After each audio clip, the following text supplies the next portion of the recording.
हाय दोस्तों, अभी तक हम लोगों ने चार बेसिक कनेक्शन देखे हैं थ्री फेज ट्रांसफार्मर के, जो कि थे star star, delta delta, delta star और स्टार डेल्टा।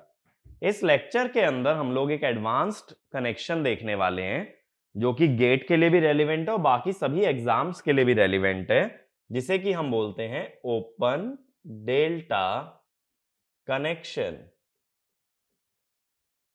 ठीक है, या इसका दूसरा नाम होता है वीवी कनेक्शन।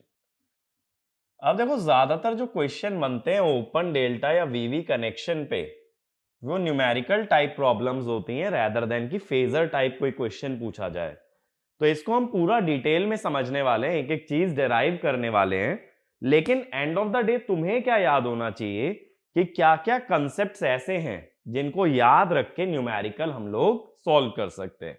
तो उन सब कॉन्सेप्ट्स पे अगर कमांड बना लोगे तो जितने भी न्यूमेरिकल इस टॉपिक से रिलेटेड है वो डायरेक्टली सॉल्व कर जाओगे।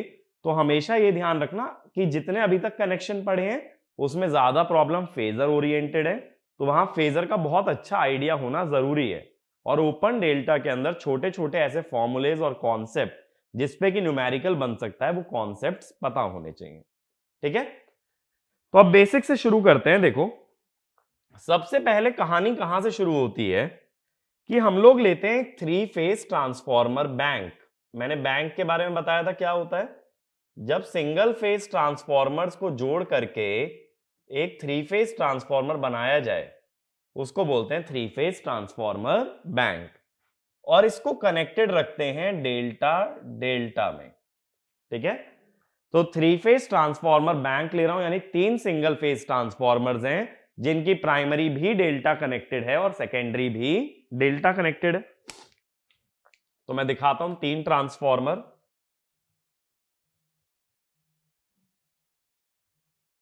ठीक है, तो जैसे मैं पहले पैरेलल बना रहा था ना, वैसे नहीं बना रहा, डेल्टा को डेल्टा में ही शो कर रहा हूं।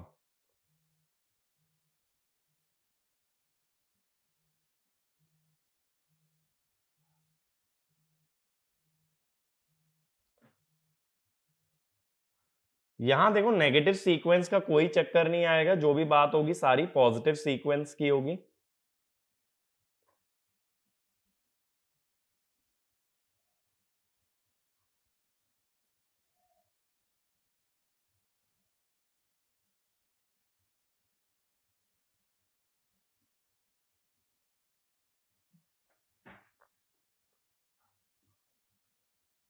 तो इस टाइप से डेल्टा डेल्टा कनेक्शन हो गया। ये लेफ्ट में हम लोग सप्लाई दे रहे हैं, तो A dash, C dash, B dash, ऐसे लिया ए बी सी। ठीक है, और ट्रांसफॉर्मर के टर्मिनल्स को अपर केस में मार्क करते हैं, प्राइमरी साइड या एचवी साइड, तो ए बी सी। सेकेंडरी को लोअर केस में या एलवी को लोअर केस में ए बी सी। ठीक है, तो मैंने सप्लाई के टर्मिनल्स को डैश से दिखाया है, ट्रांसफॉर्मर के टर्मिनल को बिना डैश के शो किया है। एचवी या प्राइमरी में अपर केस लेटर, एलवी या सेकेंडरी में लोअर केस लेटर। अब इसके अंदर देखो क्या होता है। अगर मैं ये कहूं कि यहां की जो वोल्टेज है वो वीपीएच सेकेंडरी है, डेल्टा में तो वही वोल्टेज किसके बराबर होती है, वीएल सेकेंडरी। ऐसे इधर की वोल्टेज जो है ये भी डेल्टा है ना, तो वीएल प्राइमरी, और यही किसके बराबर है, वीपीएच प्राइमरी के। अब इधर जो करंट है आईपीएच प्राइमरी, और इधर जो करंट है देखो ऐसे दिखा दो, ये डॉट है, ये डॉट है, एक डॉट से एंटर तो दूसरे डॉट से लीव, आईपीएच सेकेंडरी।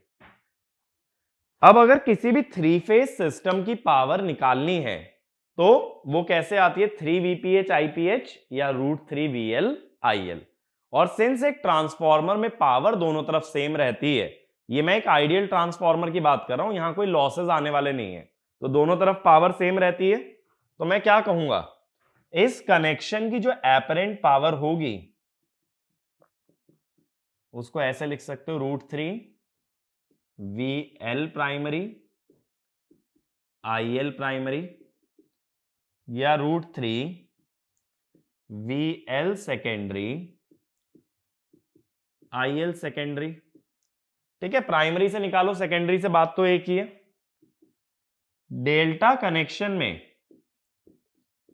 VL और VPH सेम होते हैं, लेकिन IL होता है √3 IPH।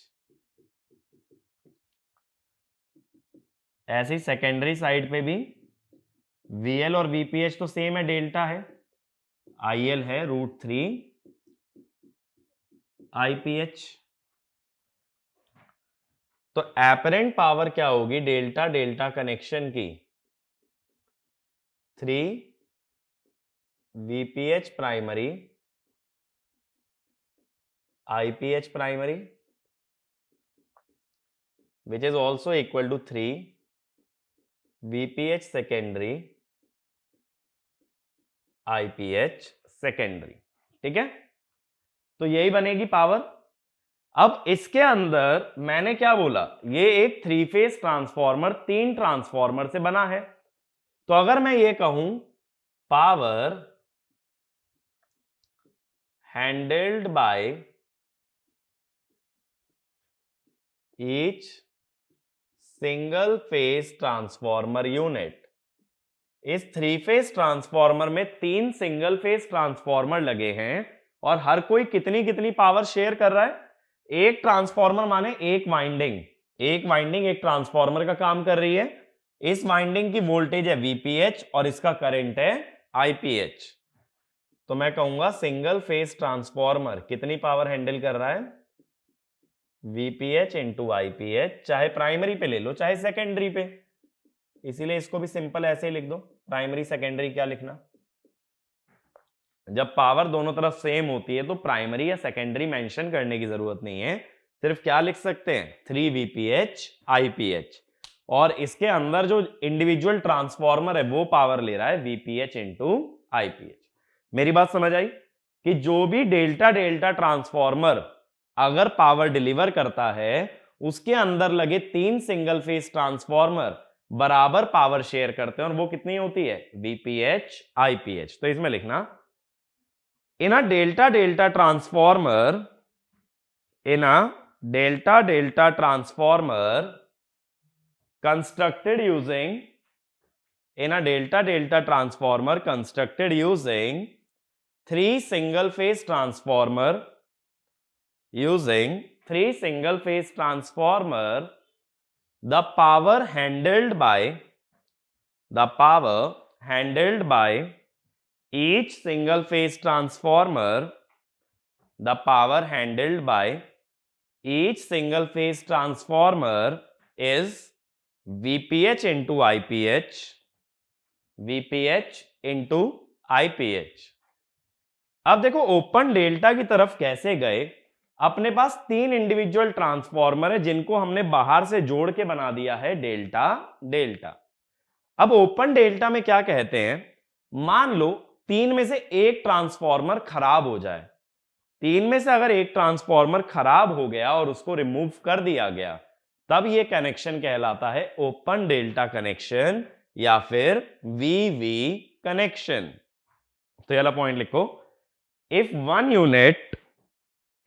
unit out of 3 single phase units, if one unit out of 3 single phase units is damaged and removed, then the remaining two transformers are called as open delta connection,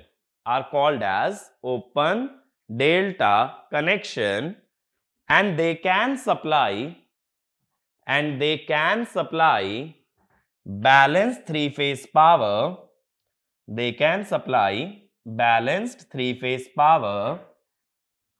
with reduced capacity,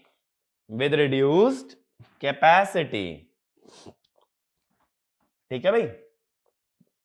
अब देखो सबसे पहले मेरा objective है ये prove करना कि even after एक ट्रांसफॉर्मर रिमूव करने के बावजूद सिस्टम बैलेंस्ड रहेगा। तो मैं क्या करता हूं, 3 में से एक ट्रांसफॉर्मर हटा देता हूं। ट्रांसफॉर्मर हटाने का मतलब उसकी प्राइमरी को भी हटाना है और उसकी सेकेंडरी को भी हटाना है। बात मेरी समझ आ रही है? ट्रांसफॉर्मर हटाने का मतलब ही ये हुआ, we have to remove both primary as well as secondary. ठीक है ना? तो अब ये क्या हो गया, ये बन गया वीवी। तो इसमें वाला पॉइंट लिख लेना, if primary winding as well as secondary winding, if primary winding as well as secondary winding of transformer between A and B, primary as well as secondary winding of transformer between A and B is removed, resulting connection is open delta connection. Resulting connection is open delta connection. ठीक है? अब देखो क्या होगा, ये जो 3 terminal मैंने supply वाले दिखाए हैं, A dash, B dash, C dash, ये कहां से आ रहे हैं? सप्लाई से। सप्लाई ऐसे मान लो एक सिंक्रोनस जनरेटर है, तो ये 3 टर्मिनल सिंक्रोनस जनरेटर से कनेक्टेड है। ट्रांसफॉर्मर में से हमने एक हटाया है, जनरेटर तो एज इट इज है, यानी जनरेटर अब भी जो वोल्टेज जनरेट करेगा वो बैलेंस्ड रहेंगी। मुझे इससे मतलब नहीं है सेकेंडरी पे क्या हो रहा है, मैं ये बात अभी कर ही नहीं रहा हूं। मैं सिर्फ क्या कह रहा हूं, प्राइमरी पे लगने वाली तीनों वोल्टेज बैलेंस्ड हैं। हमें देखना यह है कि क्या सेकेंडरी पे भी बैलेंस वोल्टेज पहुंचेगी। देखो प्राइमरी पे तो तुम लगा रहे हो ना वोल्टेज, तुमने बैलेंस लगा दी। अब मैं कह रहा हूं 3 में से एक ट्रांसफॉर्मर गायब है, फिर भी सेकेंडरी पे क्या पहुंचेगी? बैलेंस। ये मुझको प्रूव करना है। तो अगला पॉइंट लिखना, the three phase supply on the primary winding, the three phase supply on the primary winding is balanced and hence balance में तीनों वोल्टेजेस का सम क्या आता है? 0 आता है ना। कोई भी सिस्टम जब बैलेंस्ड है तो 3 फेजर्स का सम क्या बनेगा? 0। ठीक है? अब देखो ये जो A डैश वाला टर्मिनल है ये सीधा A से जुड़ा है, B डैश वाला सीधा B से जुड़ा है, C डैश वाला सीधा C से जुड़ा है। तो यहां से ये भी लिख सकते हो VAB plus VBC plus VCA equal to 0, ऐसा लिख सकते हैं ना। बात मेरी क्लियर हुई?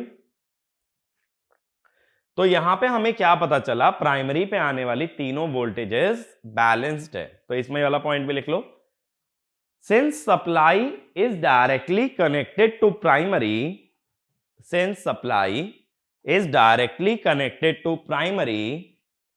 the primary voltages are also balanced.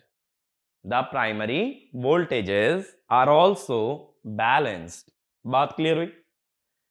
अब देखो प्राइमरी में 2 ही तो ट्रांसफॉर्मर है, एक A और C के बीच में, एक C और B के बीच में। तो इन दोनों ट्रांसफॉर्मर से सीधी वोल्टेज कहां पहुंचेगी? सेकेंडरी पे।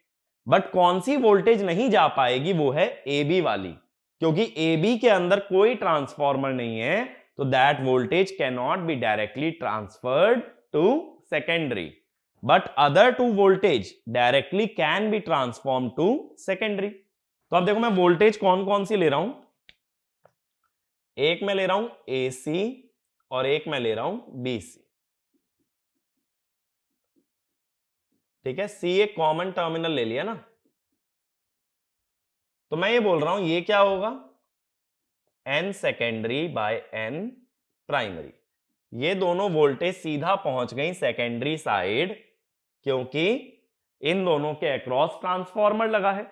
मैंने पहले भी क्या बताया, 3 फेज के अंदर हर फेज को एक सिंगल फेज ट्रांसफॉर्मर मानो, तो हर फेज की वोल्टेजेस प्राइमरी और सेकेंडरी पे रिलेटेड कैसे होती हैं? Directly by turns ratio. और ये चीज मैंने ये भी बताया था कि फेज वोल्टेज में कोई फेज शिफ्ट नहीं आता, फेज शिफ्ट कहां आता है? लाइन वोल्टेज में। तो फेज वोल्टेज का हमेशा डायरेक्ट रिलेशन किससे है? टर्न्स रेशियो से। मेरी बात यहां तक क्लियर हुई? अब बस हमें क्या पता है कि एक वोल्टेज नहीं पहुंच पाई, वो थी ए बी। दो वोल्टेज आ गई, देखो एक तो ये हो गई ए सी, मैं सी को एक कॉमन टर्मिनल ले रहा हूं, और दूसरी आ गई ये भाई बी सी। अब ये तीसरी वोल्टेज जो है, जो यहां से यहां तक होगी ए बी, ये नहीं पहुंची, ठीक है। अब देखो कि प्राइमरी वाली वोल्टेज बैलेंस्ड है ना, since primary voltages are balanced, ऐसा ही तो मान रहे हैं, सप्लाई बैलेंस्ड है, तो ऐसा मान लो कि वी ए बी ये है V angle 0, V B C V angle -120 और वी सी ए, यही ऑर्डर चलता है ना थ्री फेज में, ए बी बी सी और सी ए। तो तीनों का मैग्नीट्यूड बराबर है और तीनों का एंगल में शिफ्टिंग कितना है? 120 डिग्री का। अब मैंने क्या बोला, जो VBC है वो डायरेक्टली कैसे निकलेगा? VBC into N secondary by N primary, तो इसको बोल दो V डैश और एंगल तो सेम रहेगा। अगर VCA V एंगल 120 है तो AC मुझे बताओ कितना होगा भाई? AC जो है माइनस CA होगा ना, माइनस का मतलब है 180 का शिफ्ट, तो प्लस या माइनस कुछ भी ले सकते हो 180 के साथ, चाहे तो प्लस 180 चाहे तो माइनस 180, V एंगल -60। तो अब मैं क्या कहूंगा, VAC कैसे निकलेगा? ऊपर वाला रिलेशन देखो, VAC कैसे निकलेगा? VAC capital AC into NS by NP। Again angle change नहीं होगा, बस मैग्नीट्यूड चेंज होगा, ये हो गया। अब AC और BC मेरे पास आ गए, मुझे AB चाहिए। KVL लगा लें एक बार इस लूप में, इस लूप में KVL लगाओ जरा, मैं साइड में लिख रहा हूं, बाय KVL देखें जरा, माइनस से प्लस, प्लस VAB, प्लस से माइनस, माइनस VAC, माइनस से प्लस, प्लस VBC, यानी VAB कितना हो गया? AC minus BC, V dash angle -60 minus V dash angle -120। इसको कॉम्प्लेक्स फॉर्म में खोल लो, cos 60 half sin 60 √3/2, cos 120 minus half sin 120, ठीक है।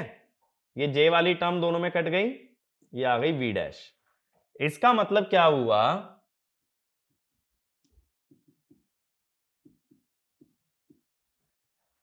तो अब देखो, ये AB हो गया और यहां मेरे पास AC है, BC है। AC से CA कैसे निकालोगे? उल्टा करना है ना, तो 180 ऐड कर दो।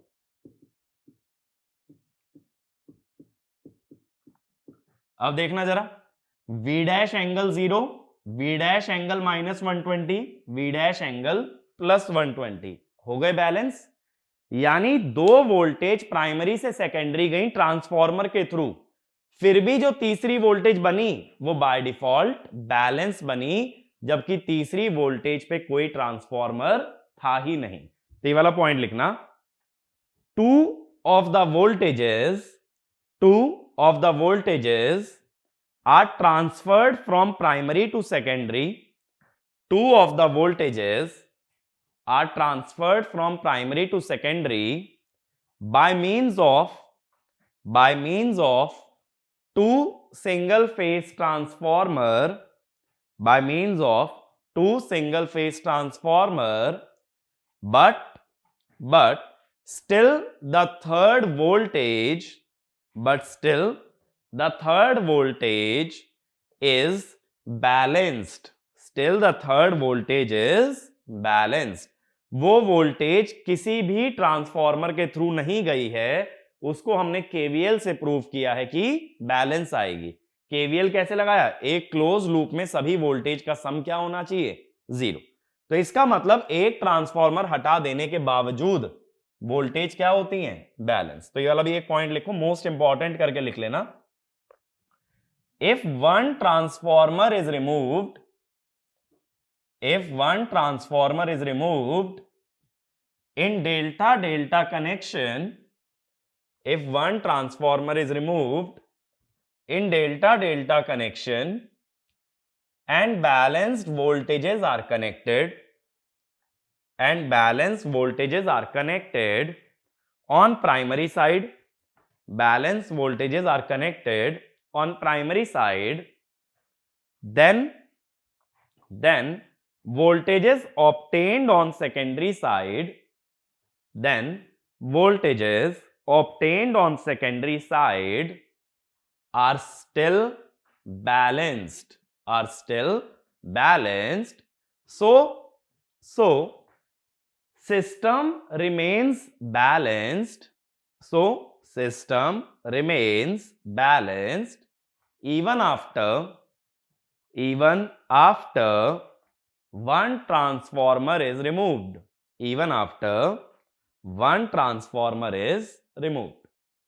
मेरी यहां तक बात क्लियर है? अब देखो हमने क्या बोला कि यहां 3 ट्रांसफॉर्मर थे, ठीक है? डेल्टा डेल्टा में कितने ट्रांसफॉर्मर थे? 3 सिंगल फेज ट्रांसफॉर्मर थे, बैंक था ना ये। और वीवी कनेक्शन में 2 सिंगल फेज ट्रांसफॉर्मर है, ठीक है मेरी बात? और दोनों ही केसेस में हमारा सिस्टम कैसा है? बैलेंस्ड। अब अगर मैं कहूं कि एक ट्रांसफॉर्मर की वोल्टेज रेटिंग कितनी थी? Of one single phase transformer, her transformer के अक्रॉस वोल्टेज थी VPH.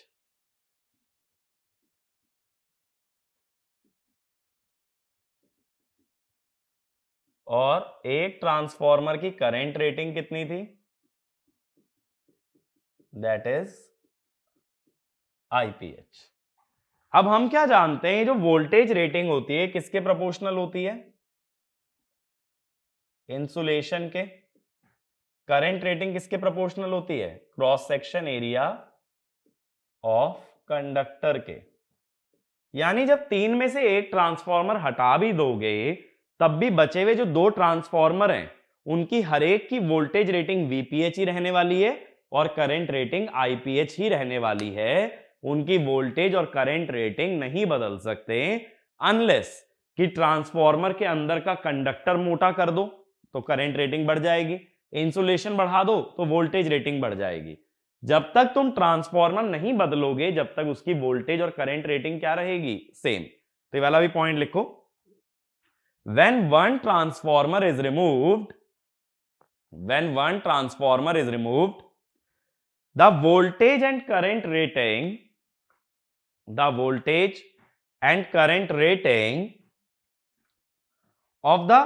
of each of the two transformers left, does not change because it depends on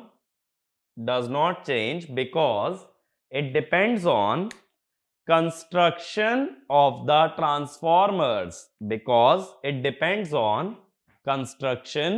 the transformers, उसकी कंस्ट्रक्शन पे डिपेंडेंट है। जब तक एक एक ट्रांसफॉर्मर की कंस्ट्रक्शन को अंदर से नहीं बदलोगे तब तक ये रेटिंग नहीं बदल सकती। बात समझ रहे हो? 3 ऐसे बड़े बड़े अलग अलग ट्रांसफॉर्मर है, किसी भी एक के अंदर घुस के अगर इंसुलेशन या कंडक्टर बदलते हो तभी उसकी वोल्टेज या करंट रेटिंग चेंज होगी। यानी ये कह सकते हो कि वोल्टेज अभी भी जो आएगी वो वीपीएच ही आएगी और करंट भी अभी भी जो आएगा वो आईपीएच ही आएगा। अब देखो अभी भी 2 लाइन के बीच में वही वोल्टेज बन रही है वीपीएच, लेकिन अब जो लाइन करंट आ रहा है सेकेंडरी में वो केसीएल के हिसाब से कितना आ रहा है? IPH secondary. मेरी बात समझ रहे हो? अगर एक वाइंडिंग के करंट को फेज करंट कहते हो तो वही करंट तो लाइन में घुस रहा है। ऐसे इधर देखो, अगर इस वाइंडिंग में एंटर होने वाला करंट है IPH प्राइमरी, तो यही तो लाइन करंट भी है। KCL से सोचो तो अब क्या हुआ, जैसे कि डेल्टा डेल्टा में लाइन और फेज वोल्टेज सेम थी, वो तो अभी भी सेम है, लेकिन डेल्टा डेल्टा में अभी हमने बोला था line current is √3 times of phase current. तो हमने क्या बोला था, in delta connection IL is √3 times IPH। ये तो 3 फेज का बेसिक है। लेकिन अब हम क्या देख रहे हैं कि जब V कनेक्शन हो गया, एक ट्रांसफॉर्मर हट गया, तो KCL के हिसाब से लाइन करंट किसके बराबर आ गया, फेज करंट के। तो ये चीज तो चेंज हो गई, बट सिस्टम अभी भी बैलेंस्ड है। बैलेंस के अंदर हम क्या जानते हैं, S3 फेज कैसे निकल सकता है, √3 VL IL। VL तो VPH होता है, लेकिन IL होता है √3 IPH डेल्टा डेल्टा में। ठीक है, तो ये अभी हमने निकाला भी था ना इस सेक्शन के शुरू में। मैंने आज ही लेक्चर की शुरुआत में बताया था कितना आता है 3 VPH IPH। लेकिन VV में जब यही फॉर्मूला लगाओगे तो VL तो अभी भी VPH है, लेकिन IL क्या हो गया, IPH। यानी अब 3 VPH IPH पावर नहीं मिलेगी, बल्कि कितनी मिलेगी, √3 VPH IPH। इसका मतलब क्या हुआ, SVV by S delta delta is √3 VPH IPH upon 3 VPH IPH। मैंने अभी बोला ना VPH और IPH rated values, actual value नहीं है। जैसे एक ट्रांसफॉर्मर मान लो 100 एम्पियर करंट डिलीवर कर सकता है, बट जरूरी तो नहीं 100 पे चलाओ, चला तो 10 पे भी सकते हो, 20 पे भी, 40 पे भी। यहां मैं किसकी बात कर रहा हूं, ये मैं बात कर रहा हूं रेटिंग्स की। तो मैंने बोला रेटिंग्स नहीं बदलेंगी, अभी मैंने प्रूफ किया ना रेटिंग सेम रहेंगी, ठीक है, लेकिन ऑपरेटिंग वैल्यूज बदल सकती हैं। तो मैं तो रेटिंग्स को कंपेयर कर रहा हूं। तो अब ये रेटिंग जब सेम है तो ये तो कट गया, 1/√3 0.577। बात मेरी समझ आई? तो मैंने क्या बोला, हर एक ट्रांसफॉर्मर की वोल्टेज और करंट रेटिंग सेम है, भले ही तुम उससे ज्यादा पे चलाओ कम पे चलाओ, ये तुम्हारी मर्जी है, मैं सिर्फ रेटिंग की बात कर रहा हूं। रेटिंग सेम है, तो VV कनेक्शन में एपरेंट पावर की रेटिंग कितनी बनी, √3 VPH IPH। डेल्टा डेल्टा में कितनी थी, 3 VPH IPH। ऐसा क्यों चेंज हुआ, क्योंकि डेल्टा डेल्टा में IL था √3 IPH और यहां है IL इक्वल टू IPH। तो जो रेटिंग बनी VV कनेक्शन की वो कितनी बनी, 0.577। ठीक है, ये मेरी बात क्लियर हुई? तो 0.577 का मतलब है VV कनेक्शन सिर्फ 57.7% पावर दे सकता है as compare to delta delta connection. तो ये वाला पॉइंट लिखना, the capacity of VV connection, the capacity of VV connection is 57.7% of delta delta connection।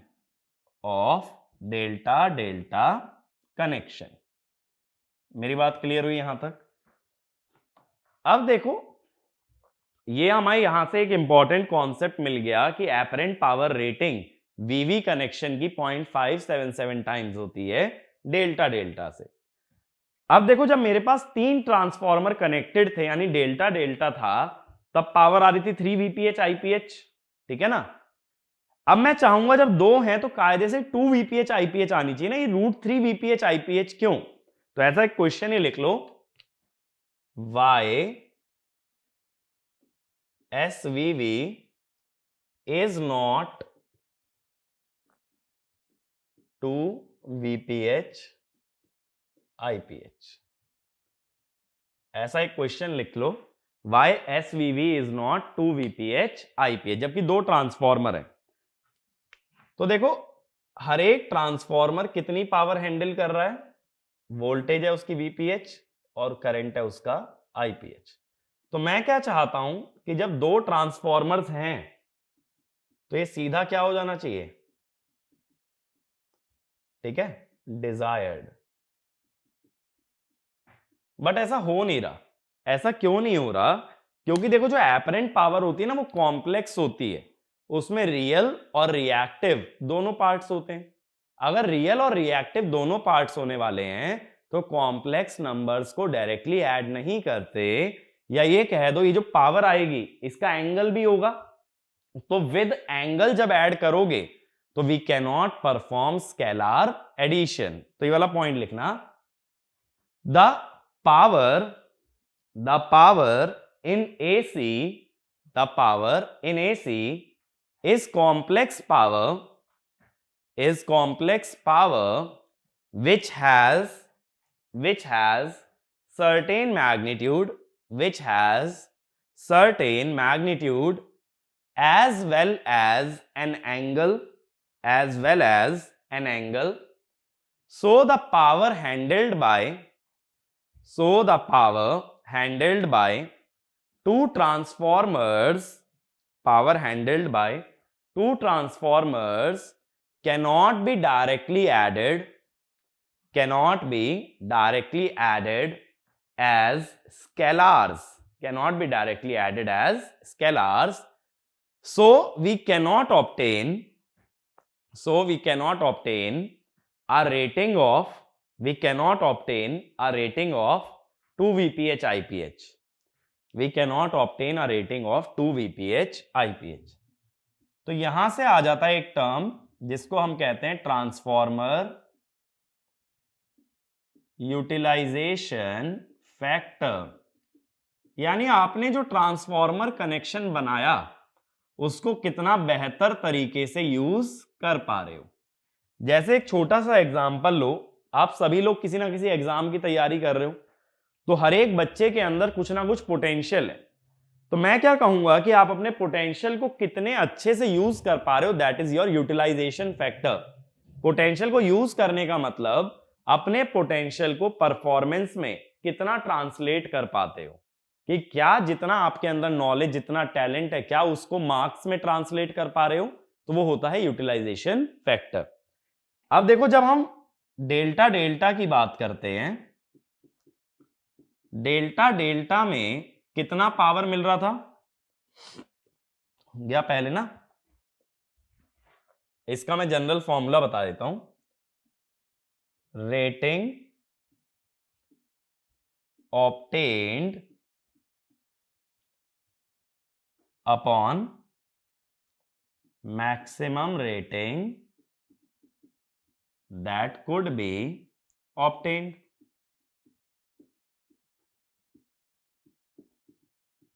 अब देखो अभी मैंने लिखा था कि डेल्टा डेल्टा में कितनी रेटिंग मिल रही थी, हमें मिल रही थी 3 VPH IPH, जिसमें हर ट्रांसफॉर्मर हैंडल कर रहा था VPH IPH। और ऐसे कितने ट्रांसफॉर्मर थे, देखो हमने लिखा है ना 3 ट्रांसफॉर्मर्स थे, तो कितनी रेटिंग मिल सकती थी, 3 VPH IPH। अगर हर ट्रांसफॉर्मर VPH IPH का है और ऐसे 3 है तो कितनी मिल सकती है 3 VPH IPH? मिल कितनी रही है 3 VPH IPH, और परसेंटेज में निकालना है तो 100 से मल्टीप्लाई, तो ये आ गया 100%। यानी कि तुम्हारे पास जो 3 ट्रांसफॉर्मर हैं उनका पूरा यूज तुम कर पा रहे हो, जितनी रेटिंग ले सकते हो उतनी रेटिंग उनकी ले रहे हो। लेकिन VV की अगर बात करें तो कितनी मिली, √3 VPH IPH।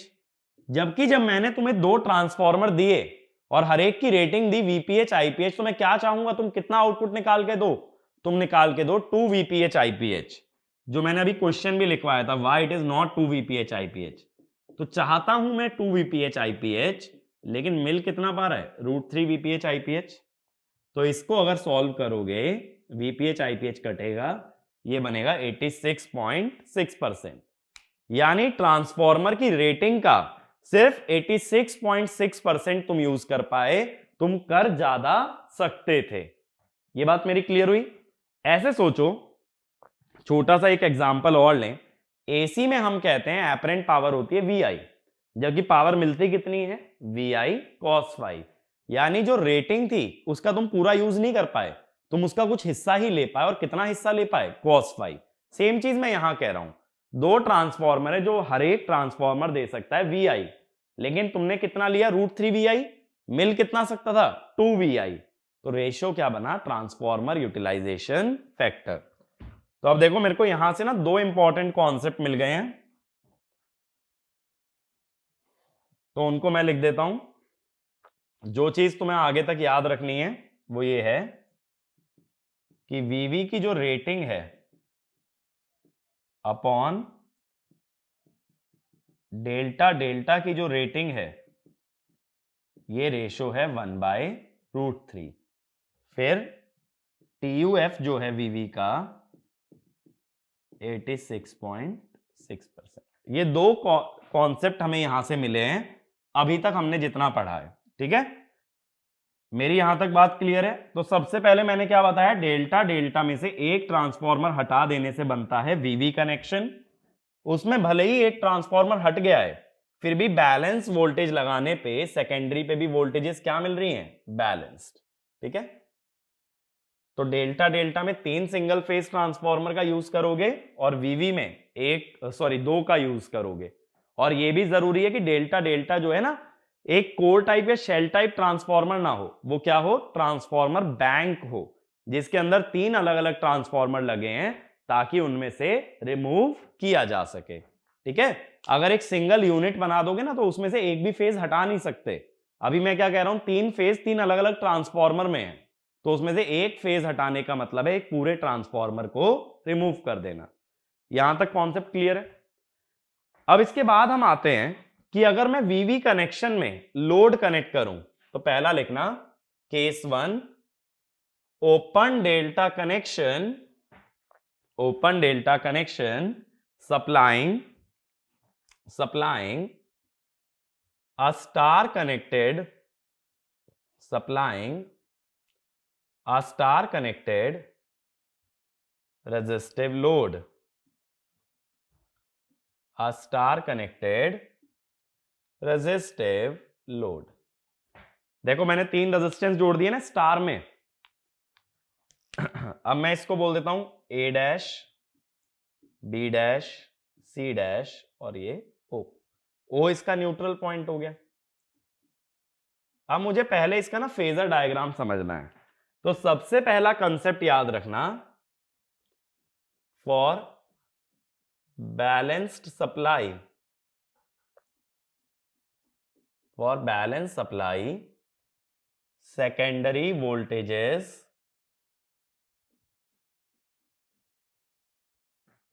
are balanced। ठीक है, सेकेंडरी पे बैलेंस वोल्टेज मिल रही है ना। अब मैं यहां करंट्स को भी नाम दे देता हूं, IAC,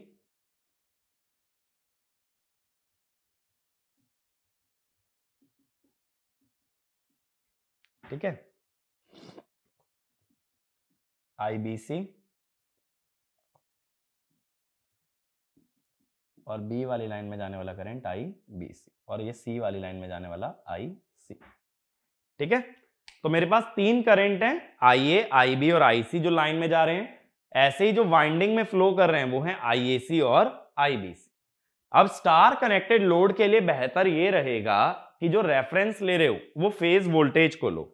फेज वोल्टेज कौन सी, A डैश हो, B डैश हो और C डैश हो। तो देखो, फेजर बनाने में पॉजिटिव सीक्वेंस का यूज कर रहा हूं, V A डैश हो,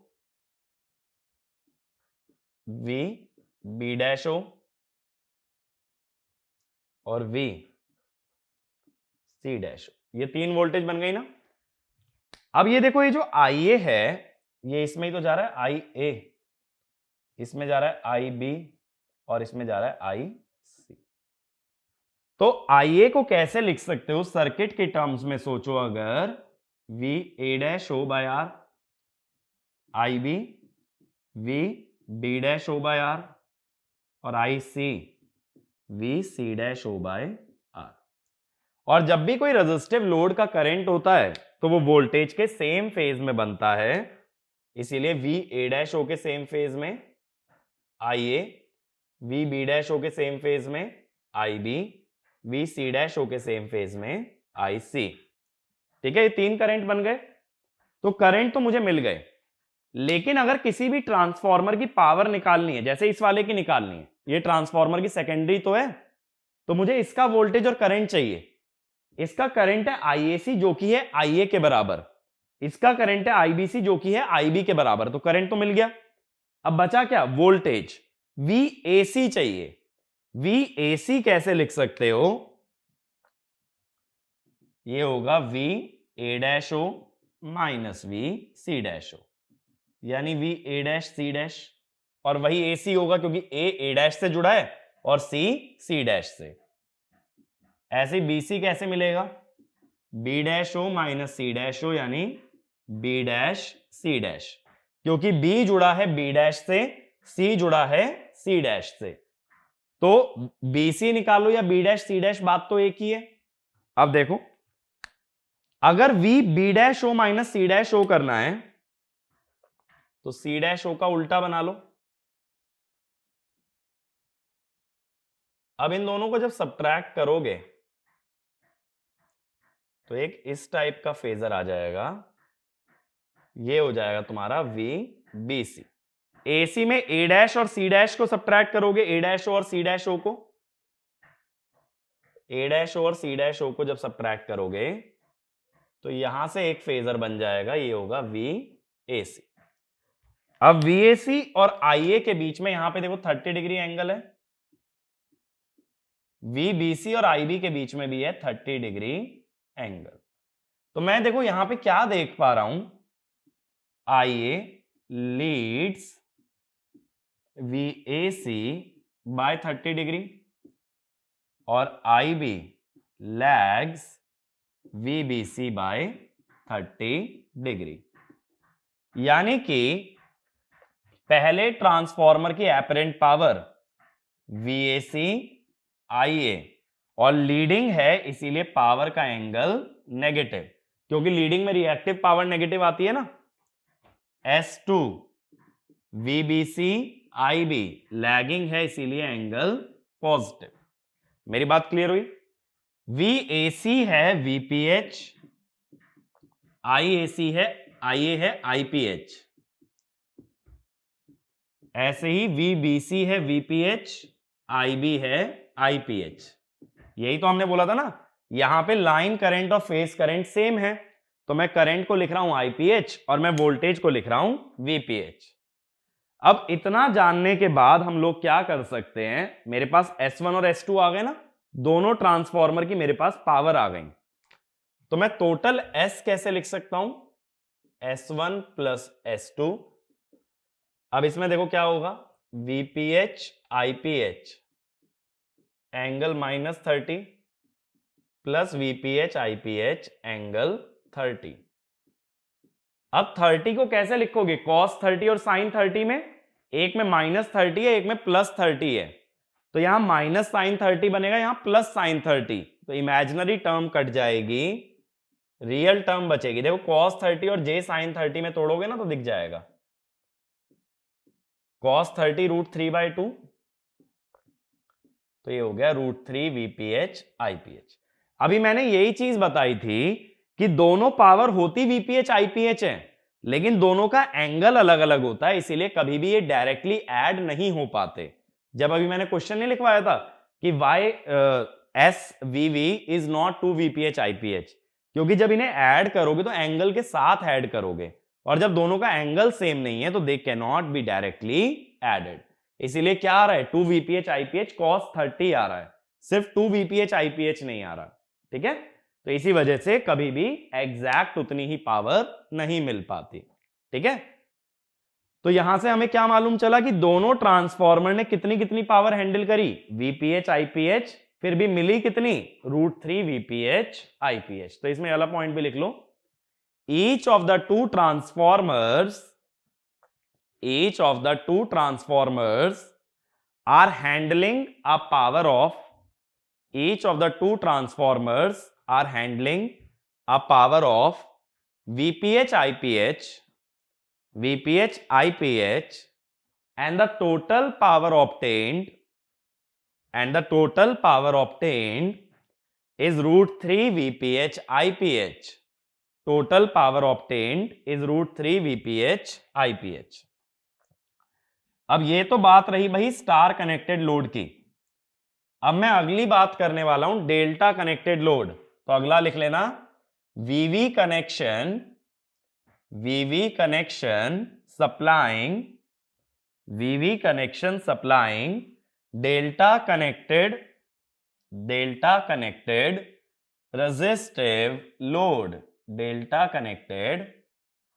resistive load।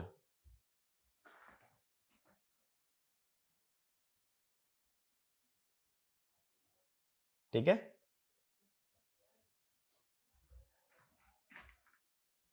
तो अब मैं यहां पे जो लोड कनेक्ट करने वाला हूं वो डेल्टा में रहेगा।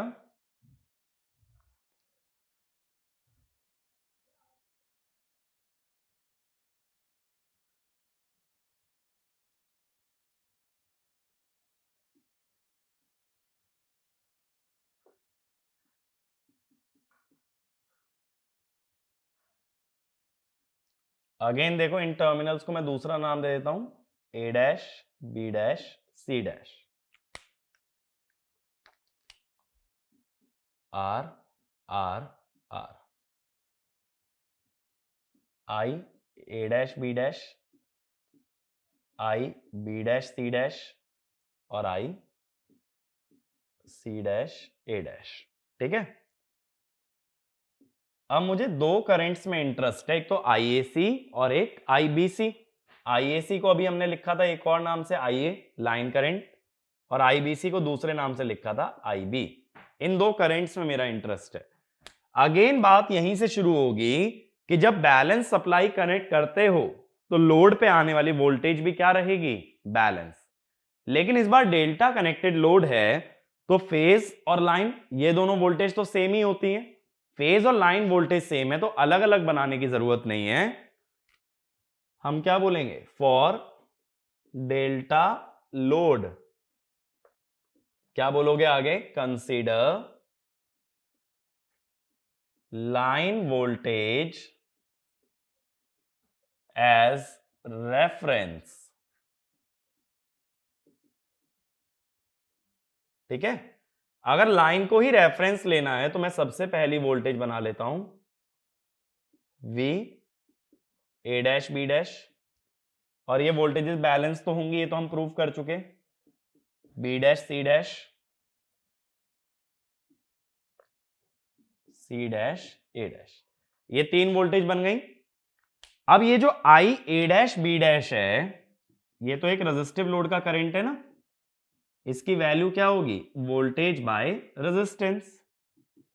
ऐसे B डैश C डैश की वोल्टेज बाय रेजिस्टेंस और C डैश A डैश की अगेन वोल्टेज बाय रेजिस्टेंस। और अगर KCL से ये करंट निकालना है IA तो ये होगा I A dash B dash, इस नोड पे KCL लगा रहा हूं A डैश वाली पे, minus I C dash A dash. और ऐसे I भी निकालना है तो इस नोड पे लगाओ, ये है I B dash C dash minus I A dash B dash. ठीक है, ये मैंने KCL लगाया। अब सबसे पहले मैं ये तीनों करंट ड्रॉ कर रहा हूं जो रेजिस्टेंस में है, ये वोल्टेज के सेम फेज में होंगे, A dash B dash B dash C dash और ये C डैश A डैश। ये बन गए ना। अब मुझे ट्रांसफार्मर के लिए अगेन देखो कौन सी वोल्टेज चाहिए, एक तो VAC चाहिए और एक VBC चाहिए। तो VAC जो है A तो A डैश से कनेक्टेड है और C C डैश से, ऐसे ही BC जो है B डैश C डैश।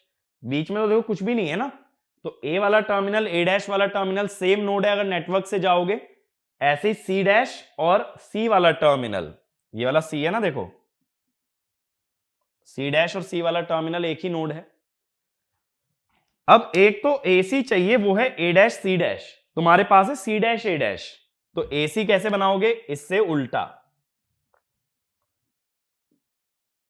ये बन गया VAC। BC है B डैश C डैश, तो यही है BC। अब मुझे करंट क्या चाहिए, IA है A dash B dash minus C dash A dash, तो C डैश A डैश को सब्ट्रैक्ट करना है ना, वो इसी के फेज में आएगा, उल्टा ही तो करोगे।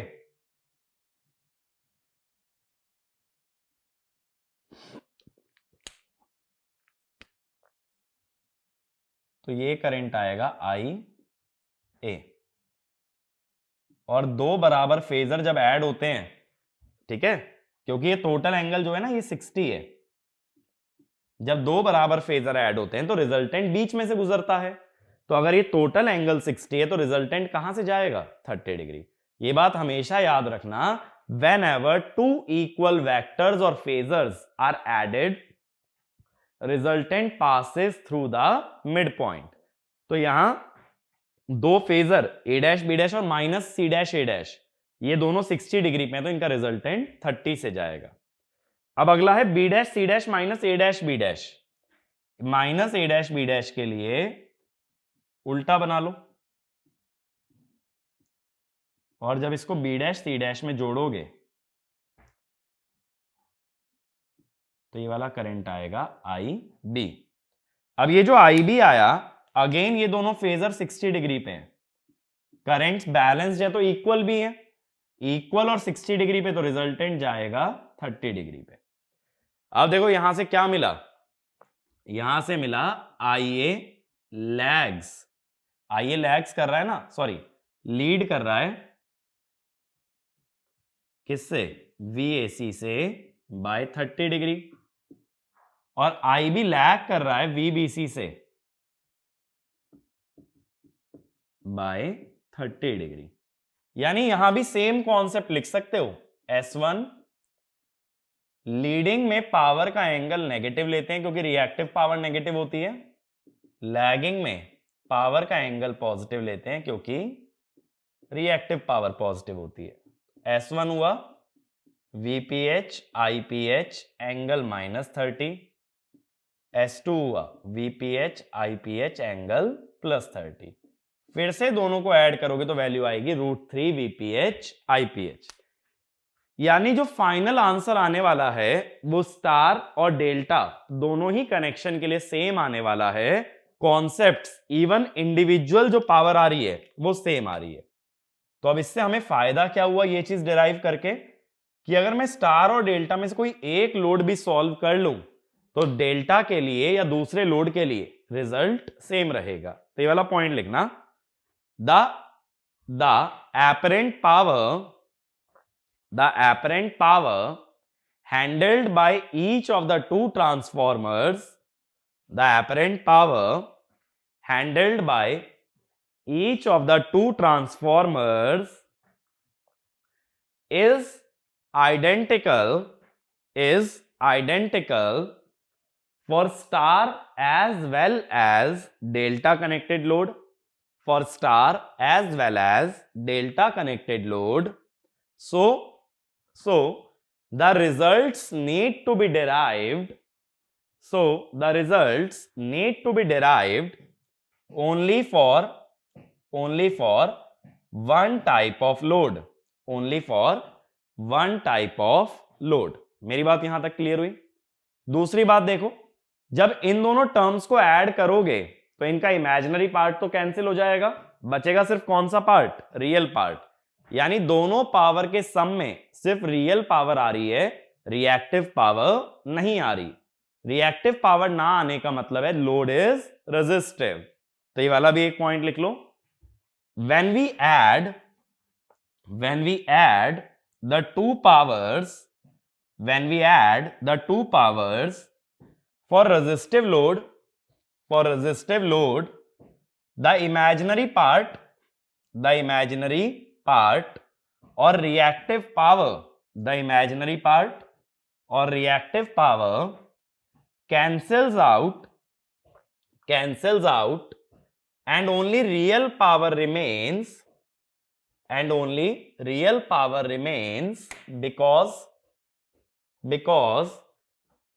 load is only consuming because the load is only consuming real power. Load is only consuming real power. अब मैं कहूं भाई एक पावर फैक्टर लैगिंग है और एक लीडिंग है. अब इससे क्या समझते हो? इससे बात यह समझ में आती है कि एक ट्रांसफॉर्मर रिएक्टिव पावर एब्जॉर्ब कर रहा है तो दूसरा ट्रांसफॉर्मर रिएक्टिव पावर डिलीवर कर रहा है. तो ये वाला भी पॉइंट लिख लो. One power factor is lagging while the other is leading, which implies one transformer absorbs reactive power, while the other delivers reactive power. अब देखो यहां तक स्टैब्लिश हो गई ये बात. दो चीजें जो याद रखने की थी वो तो मैंने बताई दी. अब ये बात स्टैब्लिश और हो गई कि स्टार और डेल्टा के लिए रिजल्ट सेम रहने वाले हैं. लेकिन अभी तक मैंने रिजल्ट सिर्फ किसके लिए निकाला है? रेजिस्टिव लोड के लिए. और कोई लोड के बारे में तो मैंने बात ही नहीं की है. अब हम जनरलाइज कर लेते हैं, इंडक्टिव लोड की बात कर लेते हैं. इंडक्टिव लोड का मतलब जिसमें R और L दोनों हो और उसका पावर फैक्टर क्या हो? लैगिंग हो. अब मैं स्टार डेल्टा दोनों केस ना कवर करके सिर्फ स्टार कवर करूंगा क्योंकि रिजल्ट स्टार और डेल्टा में सेम आते हैं. तो अगला लिख लेना, VV connection supplying star connected inductive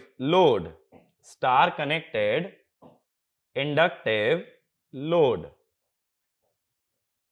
ठीक है.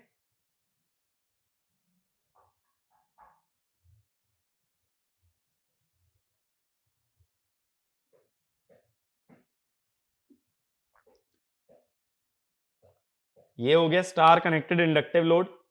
अब इसकी इंपेडेंस देखो, Z एंगल फाई,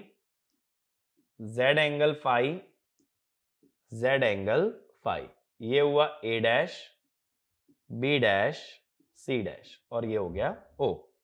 अब मैंने क्या बोला था कि वोल्टेजेस तो बैलेंस्ड हैं और स्टार कनेक्शन में रेफरेंस किसे मान लेना? फेज वोल्टेज को. तो अब की बार मैं रेफरेंस किसे मान रहा हूं? Assume V A dash O as reference. अब यहां तुम्हारा करंट आ रहा है IA, यहां आ रहा है IB और यहां आ रहा है IC. तो पहले मैं 3 वोल्टेजेस ड्रॉ कर लेता हूं बैलेंस के हिसाब से. V A dash O, V B dash O और V C डैश. ये 3 वोल्टेज बन गई. अब करंट कैसे आएंगे देखो, IA लिखोगे V A dash O by Z angle phi, यानी V A dash O by Z angle -phi. ठीक है. ऐसे ही IB हो जाएगा, सेम वे में लिख रहा हूं डायरेक्टली, और IC हो जाएगा V, यानी हर एक करंट देखो, ये वोल्टेजेस जो है ना ये फेजर हैं, हर एक करंट वोल्टेज से फाई एंगल लैग करेगा. तो अगर वोल्टेज से करंट फाई एंगल लैग कर रहा है तो ये हुआ IA, ये हुआ IB और ये हुआ IC. हर वोल्टेज और करंट के बीच में एंगल कितना बन रहा होगा? फाई, क्योंकि इंपेडेंस का एंगल फाई है ना. फाई फाई फाई, ये बन गया. अब ट्रांसफॉर्मर के लिए करंट तो मुझे यही चाहिए, आईए और आईबी, लेकिन वोल्टेज चाहिए वीएसी और वीबीसी। अब जब ए और ए डैश डायरेक्टली कनेक्टेड हैं तो एसी होगा ए डैश सी डैश, बीसी होगा बी डैश सी डैश। ए डैश सी डैश के लिए ए में से सी वाली वोल्टेज सब्ट्रैक्ट की जाएगी, तो यानी उसका नेगेटिव करके ऐड कर दिया जाएगा। ठीक है, ये होगी वी ए सी। ऐसी बी डैश सी डैश के लिए बी में से सी को सब्ट्रैक्ट करोगे तो ये हो गया वी बी सी। ए सी और बी सी मिल गए। अब देखो, ये जो ए सी है ना, ये फेज वोल्टेज से लाइन वोल्टेज 30 डिग्री लीड करती है।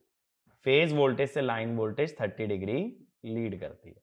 अब पहले ट्रांसफॉर्मर की बात करो, S1, इसका वोल्टेज है VAC, करंट है IA, और एंगल किसके बीच में लेना पड़ेगा? VAC और IA के बीच में। अब जरा देख के बताना फिगर, VAC और IA का एंगल क्या है? ये वाला एंगल है 30 - 5, यानी ये हो गया VAC IA एंगल 30 - 5, और ये लीड कर रहा है।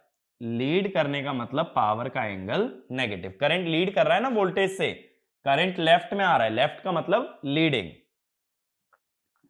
S2 VBC IB, और एंगल किसके बीच में? VBC और IB के बीच में। अब जरा देखना, VBC और IB के बीच का एंगल कितना है? ये 30 और ये 5, तो कितना आया? 30 + 5 आ गया ना, और लैग कर रहा है इसीलिए पॉजिटिव ले रहा हूं भाई। ठीक है, VBC IB एंगल 30 + 5, दोनों पावर आ गई। तो इसका जो पावर फैक्टर बना cos 30 - 5 लीड बना, और दूसरे का जो पावर फैक्टर बना cos 30 + 5 लैग बना। ठीक है, अब इस फिगर की मुझे जरूरत नहीं है तो मैं इसको रिमूव कर दे रहा हूं।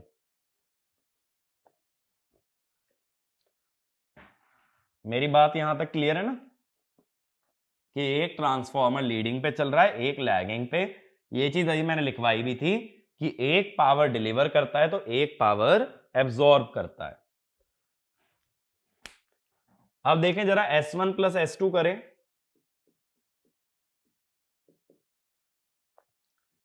VPH वोल्टेज तो VPH है, करंट IPH है, एंगल 5 - 30, मैंने माइनस साइन अंदर मल्टीप्लाई कर दिया है। ठीक है, VPH IPH एंगल 5 + 30, तो इनमें दोनों को अगर ऐड करोगे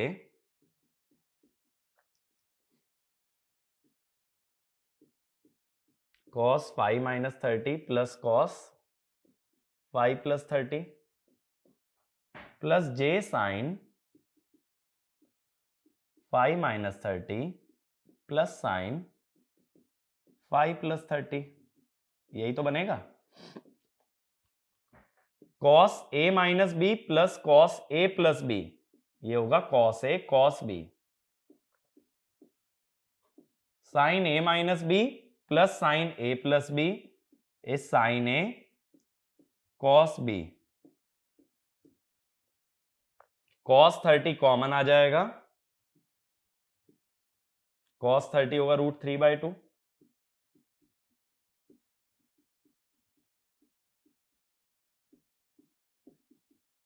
सॉरी 2 टाइम्स होगा ना, हाँ, तो ये √3 बनेगा। 2 cos 30 √3 हो जाएगा। देखो फिर से एपरेंट पावर कितनी बन के आई भाई? √3 VPH IPH आई ना, और एंगल आ गया इसका 5, यानी एपरेंट पावर VV कनेक्शन की हमेशा आएगी √3 VPH IPH। ये बात क्लियर हुई? और रियल पावर कितनी आ गई लोड की? √3 VPH IPH cos 5। तो दोनों ट्रांसफॉर्मर्स की एपरेंट पावर तो है VPH IPH, लेकिन दोनों का पावर फैक्टर अलग अलग है। अब देखो रेजिस्टिव लोड जब था, याद करो रेजिस्टिव लोड, तो रेजिस्टिव लोड में फाई क्या रखोगे? 0। फाई 0 रखने का मतलब एक का एंगल -30, एक का एंगल +30, ठीक है। तो रेजिस्टिव लोड में बस एंगल नेगेटिव पॉजिटिव होते हैं, लेकिन इंडक्टिव लोड में दोनों एंगल डिफरेंट आते हैं। तो रियल पावर कितनी होगी पहले ट्रांसफॉर्मर की? VPH IPH cos फाई -30 और दूसरे की VPH IPH cos phi +30। Again देखो, अगर फाई 0 रख दो, cos -30 और cos 30 सेम होगा, लेकिन अगर फाई नॉन जीरो है तो दोनों डिफरेंट आएंगे। तो एक पॉइंट लिखना, for resistive load we can substitute, for resistive load we can substitute phi equal to 0, we can substitute phi equal to 0 by which real power of both the transformers are equal, but for any other power factor, the real powers handled by the two transformers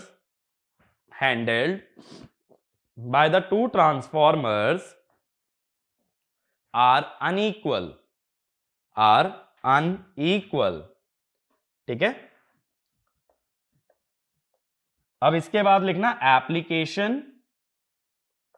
application, तो first point लिखना, it is used in transmission and distribution, which has been recently installed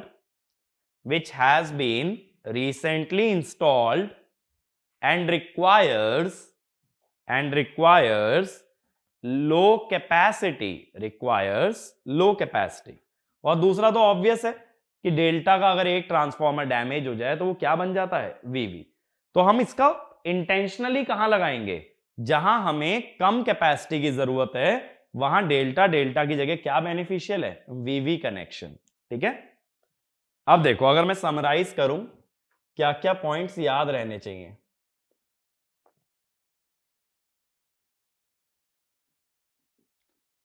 कि इसके अंदर VL और VPH बराबर होते हैं, IL और IPH बराबर होते हैं। दूसरी बात,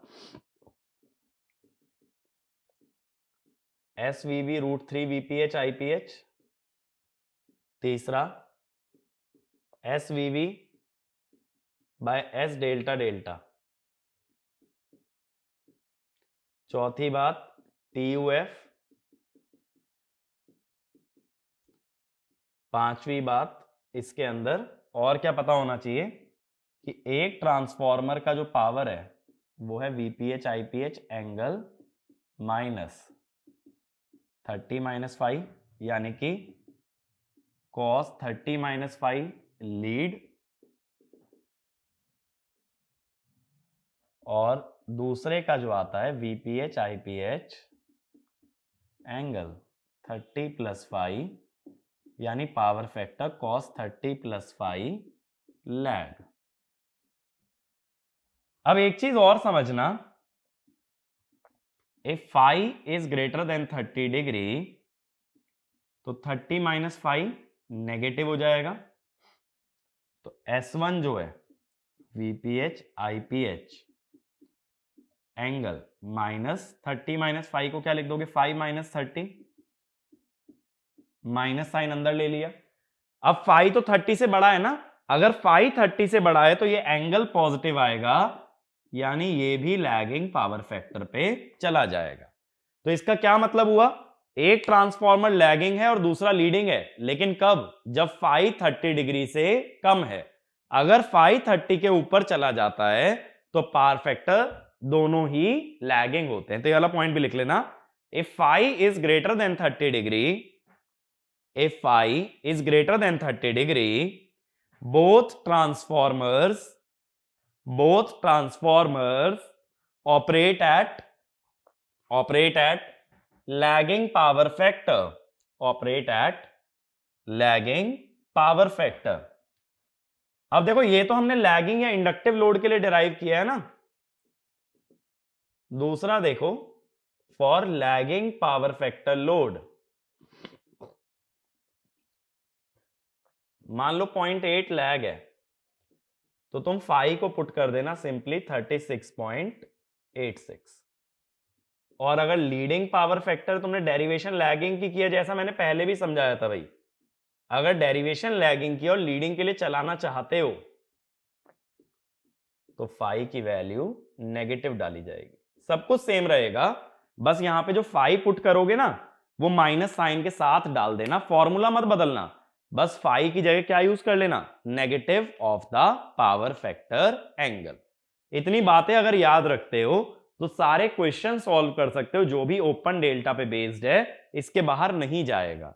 और ये ध्यान रखना, किसी भी वाइंडिंग की करंट या वोल्टेज रेटिंग या किसी भी ट्रांसफार्मर की तब तक चेंज नहीं होगी जब तक उस ट्रांसफार्मर की कंस्ट्रक्शन ना बदली जाए। ठीक है, तो इस पे जितने क्वेश्चन प्रैक्टिस कर सकते हो करना, इससे ज्यादा कॉन्सेप्ट याद करने की जरूरत नहीं है, और इसमें डायरेक्टली फॉर्मूला बेस्ड क्वेश्चन आएगा। तो फेजर वगैरह अगर नहीं भी याद रहता है, नहीं भी बनाते हो तो भी चलेगा, फेजर बेस्ड क्वेश्चन नहीं पूछते हैं। ठीक है, तो इस लेक्चर के अंदर इतना ही। तो यहां तक हमारे जो बेसिक कनेक्शन है, जो गेट लेवल तक के कनेक्शन है, वो सारे कवर हो गए।